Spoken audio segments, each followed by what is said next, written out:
అసెంబ్లీలో ఒక ఆయన అంటుండే, నేను గుంటూరులో చదువుకున్నా, నేను పూనాలో చదువుకున్నా, నేను అమెరికాలో చదువుకున్నా, నాకు గొప్ప గొప్ప చదువు వచ్చు అని. మీరు ఆడ చదువుకున్నారు అన్న నెడకారం చేయబడి మీరు చూసి ఉంటారు టీవీలలో అసెంబ్లీలో. అప్పుడు నేను చెప్పిన కొండారెడ్డిపల్లి ప్రైమరీ స్కూల్లో గవర్నమెంట్ స్కూల్లో చదువుకున్నా అని చెప్పిన, తాండ్రా హై స్కూల్లో చదువుకున్నా అని చెప్పిన,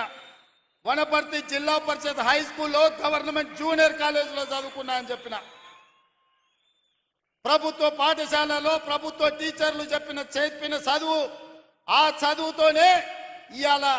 జిల్లా పరిషత్ మెంబర్గా, ఎమ్మెల్సీగా, ఎమ్మెల్యేగా, ఎంపీగా తెలంగాణ రాష్ట్రానికి ముఖ్యమంత్రి అయినా ప్రభుత్వ టీచర్లు చదువు చెప్తే నేర్చుకున్న నేను